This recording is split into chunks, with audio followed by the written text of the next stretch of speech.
Hi hello नमस्ते सत श्री अकाल कैम सो हम लोग बात कर रहे थे चैप्टर नंबर 3। कुछ हमने वेलोसिटी भी समझ लिया, कुछ एक्सेलरेशन भी समझ लिया। तो आज मैं आपको मैथमेटिकल टूल यानी कि फिजिक्स में जो भी मैथ्स ज़्यादा यूज़ होता है ना, जो ज़्यादा इस्तेमाल होता है, वो समझाने वाला हूँ।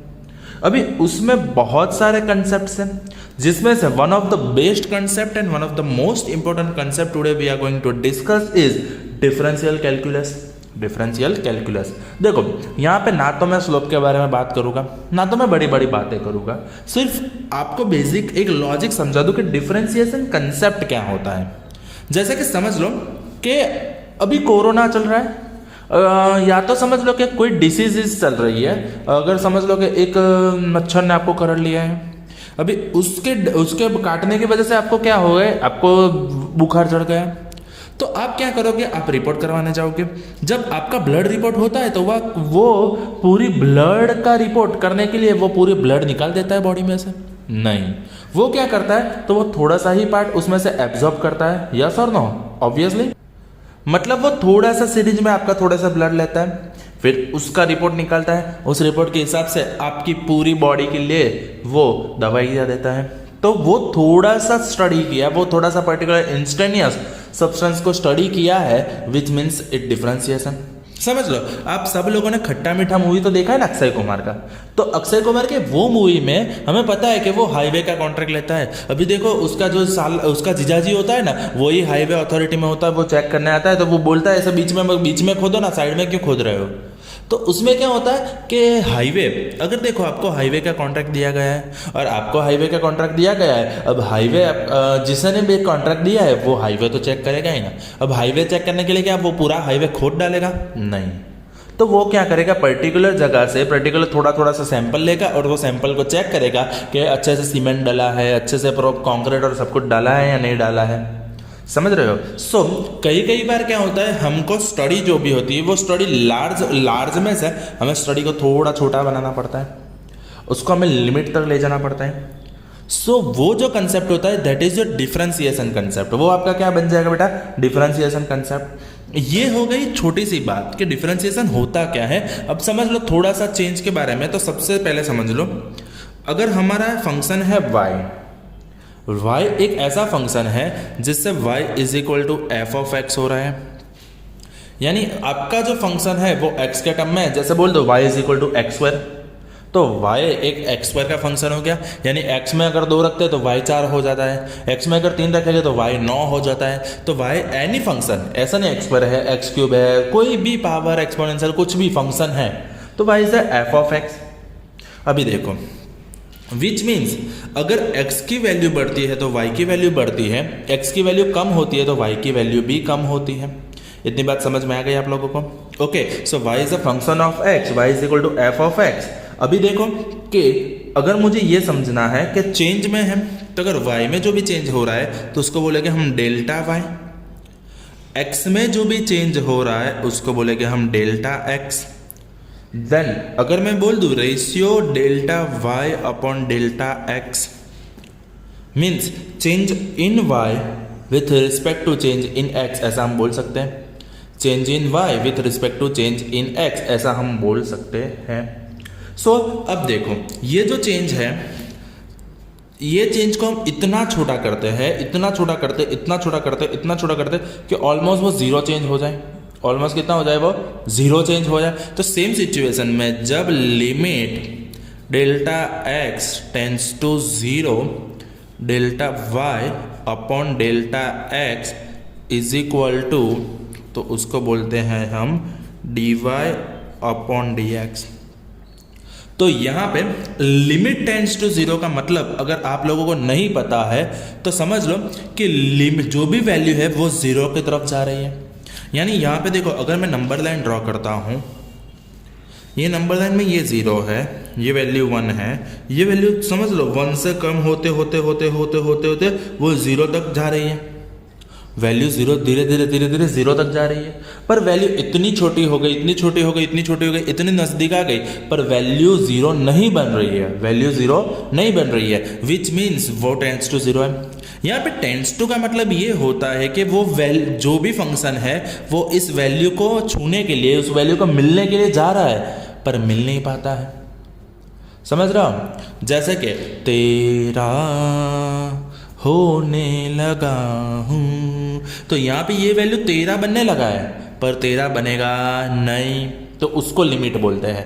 जब इस तरह से डेल्टा में आप लिमिट डालते हो, समझ रहे हो, आप जब इस तरह से डेल्टा में लिमिट लाते हो तो वो हो जाता है आपका डिफरेंशिएशन। क्या बन जाता है बेटा? डिफरेंशिएशन। सो इसको हम बोलते हैं rate of change of y with respect to x. यहाँ पे बोलेंगे differentiation of y with respect to x, जिसको हम इस तरह से भी लिख सकते हैं d/dx ऑफ वाई। सो यहाँ पे हम इसे बोलेंगे ये फंक्शन का इसके हिसाब से differentiation of y with respect to x. इतनी बात समझ में आ गई? ओके। सो मैं यहाँ पे आप लोगों के लिए कुछ फॉर्मूला लाने वाला हूँ, जो फॉर्मूला आपको याद रखना है और उसी के हिसाब से हमें सम्स करना है। तो फॉर्मूला आपको प्रॉपरली लिखना है। होमवर्क में 4 बार आपको फॉर्मूला लिख के मुझे सेंड करना है, ठीक है? सो डिफरेंशिएशन का कंसेप्ट समझने के बाद हम लोग उसके कुछ फॉर्मूले समझने वाले हैं। ओके, मीन्स ये फॉर्मूला हमें न्यूमेरिकल सम्स में अप्लाई करने हैं। सबसे पहला फॉर्मूला है, चलो सबसे पहला फॉर्मूला है कि कांस्टेंट जो होता है उसका डेरिवेशन ऑलवेज जीरो होता है।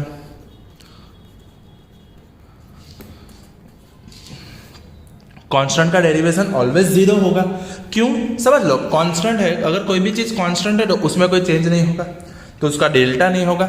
अगर इसका डेल्टा नहीं है तो डी भी नहीं होगा ना, मीन्स कांस्टेंट का डेरिवेशन जीरो। याद रखना है क्या? कांस्टेंट का डेरिवेशन जीरो।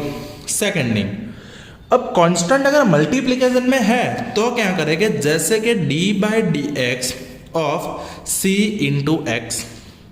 तो जब कांस्टेंट इस तरह से फंक्शन के मल्टीप्लिकेशन में होता है, कांस्टेंट फंक्शन के मल्टीप्लिकेशन में होता है, तब कांस्टेंट को हम डेरिवेशन से बाहर निकाल देते हैं। कांस्टेंट को डेरिवेशन से बाहर निकाल देगा, उसको लात मार के बाहर निकालना है और बाकी का फंक्शन का डेरिवेशन एज इट इज लिखना है। जैसे कि समझ लो, यहाँ पे ऐसा है d/dx ऑफ 10x, तो आप क्या करोगे? 10 को बाहर निकाल दोगे। आप क्या करोगे? 10 को बाहर निकाल दोगे। इतनी बात समझ में आ गई? अगर 15x है, कोई भी कांस्टेंट है, और कांस्टेंट अगर मल्टीप्लिकेशन में तो कांस्टेंट बाहर निकल जाएगा। ओके, अब मेन फॉर्मूला है कि d/dx of x power n, it's NIMP, यानी एक्सपोनेंशियल टर्म है, पावर वाली किसी भी टर्म का डेरिवेशन की बात करते हैं तो उसका जो भी पावर है वो पावर आगे आएगा। पावर कितनी है? n, तो n, फिर फंक्शन को लिखेंगे और जो भी पावर है उसमें से एक कम करेंगे। जैसे कि मुझे बोला गया है d/dx ऑफ 3x³। ओके, चलो समझना। सबसे पहले ये 3 कांस्टेंट है तो 3 को लात मार के बाहर निकाल दो। अब ये जो x³ हो गया, तो x³ वो फंक्शन है जो पावर में है, तो उसका जो भी पावर है उसको आगे खींच लेंगे हम लोग, यानी 3 इंटू जो भी पावर है उसमें से एक कम करते हैं, यानी 3 - 1 होगा। जो भी पावर है उसमें से एक कम किया तो ये हो जाएगा 3 इंटू 3x², विच मीन्स इसका डेरिवेशन हो गया 9x²। इतनी बात समझ में आ गई आप लोगों को? सबसे पहले कांस्टेंट का डेरिवेशन जीरो। अगर कांस्टेंट मल्टीप्लिकेशन में है तो वो बाहर निकल जाएगा, लात मार के बाहर निकालना है, और पावर होती है तो पावर को सर पे से उतार के एक कम कर देना है। पावर को क्या करना है? सर पे से उतार के एक कम कर देना है। इतनी बात समझ में आ गई? ओके, तो चलो ऑपरेशन करते हैं। ऑपरेशन मीन्स कौन सा ऑपरेशन? Mathematical operation. तो मैथमेटिकल ऑपरेशन में अगर मुझे बोला गया कि function y is equal to u plus और माइनस v है, यानी y इस तरह से फंक्शन बन रहा है जिसमें दो फंक्शन का एडिशन या तो सब्सट्रैक्शन है, तो उस केस में हम क्या करेंगे? dy/dx is equal to du/dx plus और माइनस dv/dx। यानी अगर दो फंक्शन का सब्सट्रैक्शन है तो यहाँ पे दोनों का डेरिवेशन का भी सब्सट्रैक्शन होगा, दो फंक्शन का एडिशन है तो दोनों फंक्शन के डेरिवेशन का भी एडिशन होगा। चलो इतनी बात समझ में आ गई। ओके सही है। अब अगर ये फंक्शन, ये दो फंक्शन है उसका मल्टीप्लीकेशन है, then y is equal to U into V, तो उसमें उस तरह से है dy by D X first function as it is second का derivation plus second function as it is first का डेरिवेशन। चलो इतनी बात समझ में आ गई। यानी हमने क्या किया, यहाँ पे फर्स्ट फंक्शन को एज इट इज रखा है और ये जो सेकेंड फंक्शन है उसका डेरिवेशन निकाल दिया है। फिर सेकेंड फंक्शन को प्लस करना है, बड़ा सा प्लस, फिर सेकेंड फंक्शन को एज इट इज रख दिया और फर्स्ट का हमने क्या निकाल दिया, डेरिवेशन। क्या निकाल दिया, डेरिवेशन। चलो 6, अगर फंक्शन में दोनों का डिवीजन है तो हम क्या करेंगे, फंक्शन में दोनों का डिवीजन है तो समझ लो कुछ नहीं करना है, हमें करना है कुछ इस तरह से dy by D X is equal to, सबसे पहले डिनोमिनेटर, पहले हम क्या लिखेंगे, denominator as it is numerator का derivation minus numerator as it is denominator का डिवीजन अपॉन डिनोमिनेटर का स्क्वायर। चलो इतनी बात समझ में आ गई। ओके या तो हम ऐसा बोल सकते हो नीचे का एज इट इज ऊपर का डेरिवेशन माइनस, अगर समझो मल्टीप्लीकेशन हो रहा है तो प्लस करेंगे और अगर डिवीजन हो रहा है तो हम माइनस करेंगे, समझ रहे हो।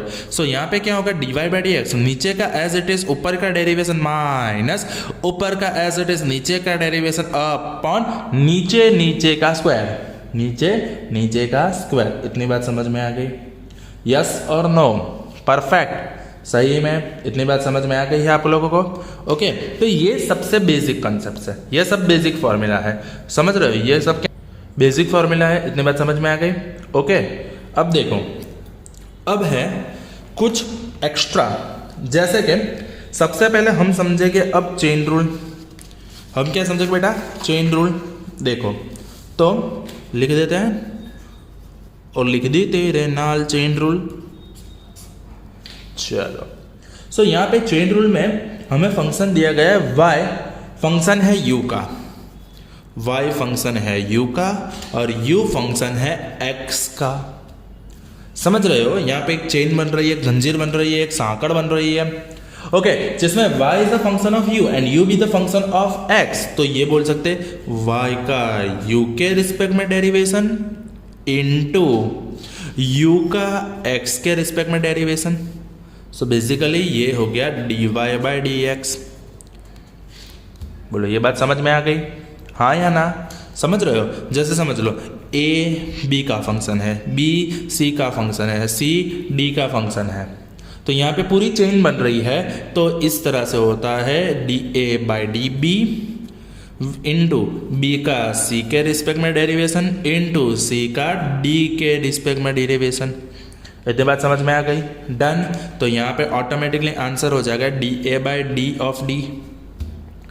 तो ये हो गया चेन जंजीर, चेन जंजीर।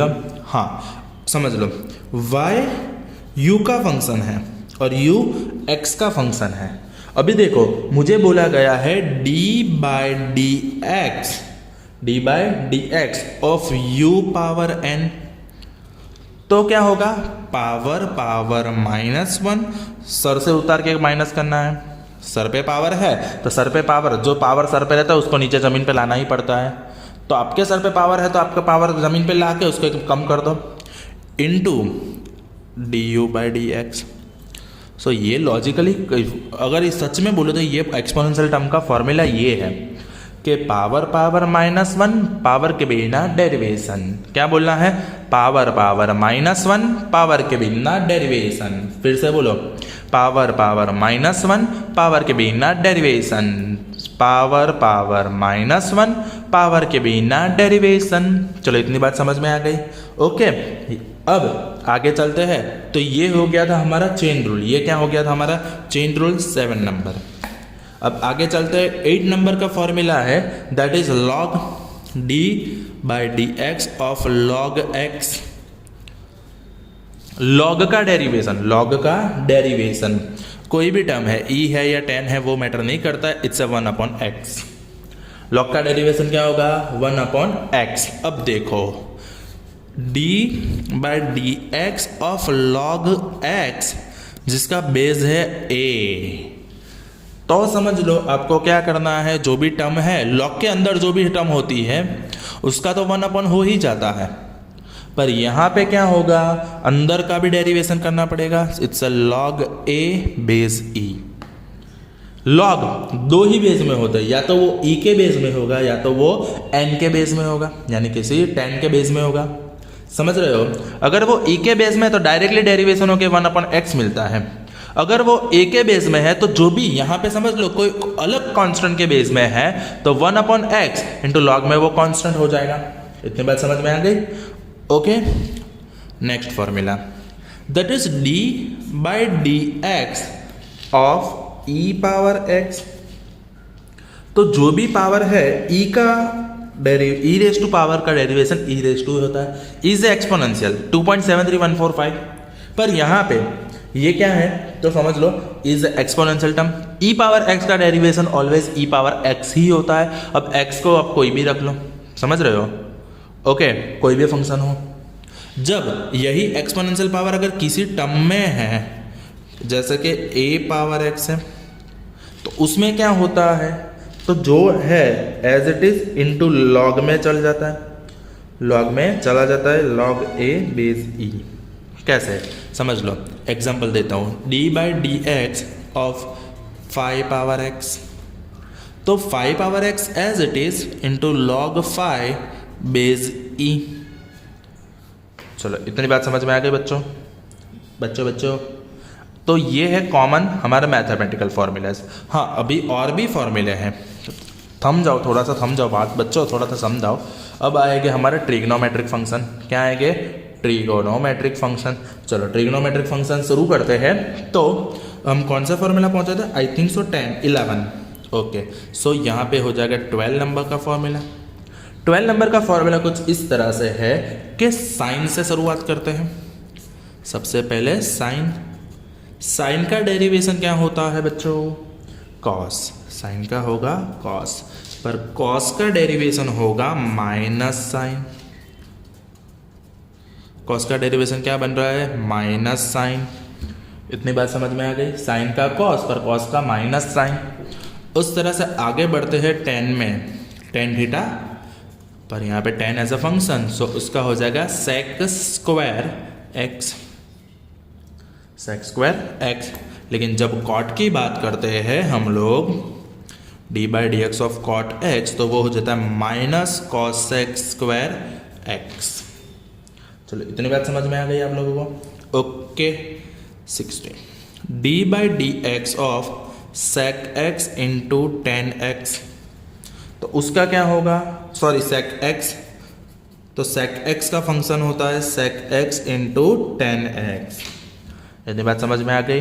ओके, सेक का डेरिवेशन होता है सेक इंटू 10, फिर से साइन का कॉस, कॉस का माइनस साइन, 10 का सेक स्क्वायर, कॉट का माइनस कॉस एक्स स्क्वायर, सेक, तो इट्स वो सेक इंटू 10, सेक इंटू 10। समझ में आ गई इतनी चीज?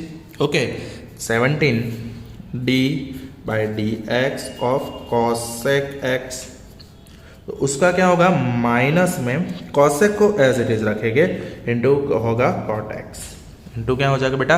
Cot x. तो ये हो गए हमारे ट्रिग्नोमेट्रिक फंक्शन। ये क्या बन गए? हमारे ट्रिगोनोमेट्रिक फंक्शन। सो इतने ही फॉर्मूला, सिर्फ 17 फॉर्मूला हमारे फिजिक्स के लिए इंपॉर्टेंट है, बाकी तो बहुत सारे फॉर्मूला है, पर अभी के लिए इंपॉर्टेंट सिर्फ 17 फॉर्मूला है। सबसे पहले कांस्टेंट का डेरिवेशन 0। कांस्टेंट अगर मल्टीप्लिकेशन में तो उसको हम ले जाएंगे बाहर, उसको लात मार के बाहर निकाल देना है। अगर पावर सर पे चढ़ गई है तो उसको नीचे उतार के एक कम कर देना है। अगर पावर सर पे चढ़ गई है तो उसको एक नीचे उतार के एक कम कर देना है। डेरिवेशन में डायरेक्टली सब्सट्रैक्शन और एडिशन डायरेक्ट होता है। जब मल्टीप्लिकेशन हो तो first function as it is second का derivation plus second function as it is पहला डेरिवेशन। ओके, पर जब वो समझ लो डिवीजन में होता है, नीचे का एज इट इज ऊपर का डेरिवेशन माइनस, बोलो नीचे का डेरिवेशन ऊपर का, नीचे का एज इट इज ऊपर का डेरिवेशन, नीचे का एज इट इज ऊपर का डेरिवेशन माइनस ऊपर का एज इट इज नीचे का डेरिवेशन, नीचे नीचे का स्क्वायर, नीचे नीचे का स्क्वायर। ये था हमारा कॉमन फॉर्मूला। अब बात करते हैं हम चेन रूल के बारे में।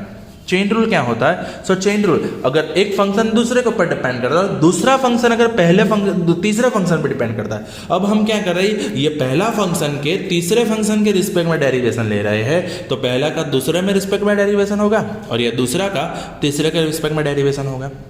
तो automatically dy by D x यानी फर्स्ट फंक्शन थर्ड के ऊपर डिपेंड कर रहा है, तो फर्स्ट का सेकंड के ऊपर, सेकंड का थर्ड के ऊपर, ये इंटरमीडिएट बन जाता है। समझ गए?